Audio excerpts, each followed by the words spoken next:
ముఖ్యమంత్రి హోదాలో ఉన్న ఆయన హోదా తీసేయలేదు కేంద్రం కానీ లేకపోతే సుప్రీంకోర్టు కానీ లేదంటే కనుక గవర్నర్ కానీ ఆయన ముఖ్యమంత్రిగా ఉండినే జైల్లోనే ఉన్నారు. అయితే ఇక్కడ ఆయన వ్యవహార శైలి షుగర్ నడ్డు పెట్టి ఆడుతున్న నాటకాల నేపథ్యంలో ఈ కేజ్రీవాల్ వ్యవహరిస్తున్నటువంటి తీరు మీదన మురళీకృష్ణ గారికి సంబంధించిన ఒక కథనం చూద్దాం. పూర్వం మంత్రులలో పోర్ట్ఫోలియో లేని మంత్రులు ఉండేవారు, కానీ ముఖ్యమంత్రి ఏ పోర్ట్ఫోలియో లేకుండా ప్రభుత్వం నడపడం ఇంతవరకు చూడలేదు. సరే, అది ముఖ్యమంత్రి ఇష్టం, పనులు లేని ముఖ్యమంత్రి అనుకుందాం. కానీ చావు తెలివితేటలో నెంబర్ 1. ఈ మధ్యనే జైలుకి వెళ్ళాడు. ఇక అక్కడి నుంచి నాటకాలు మొదలైనవి. అలాంటి కేసుల్లో బెయిల్ రావడం చాలా కష్టం. పదవికి రాజీనామా చేయడానికి ధైర్యం చాలడం లేదు. లోపల నుండే బండి నడుపుదామని చూశాడు.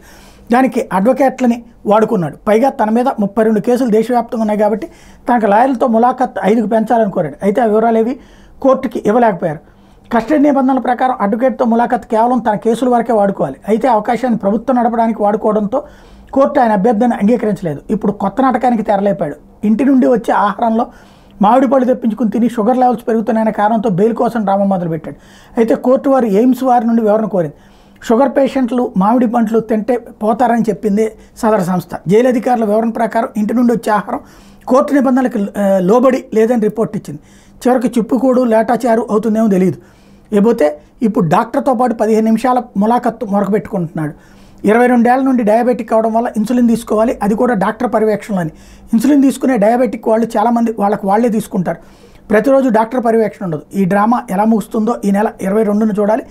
ఏ కోర్టుకు వెళ్ళినా ముందు కింద కోర్టుకు వెళ్ళండి అంటున్నారు. అయితే 22వ తారీఖు అయిపోయింది. కోర్టు ఏం చెప్పింది, ఒక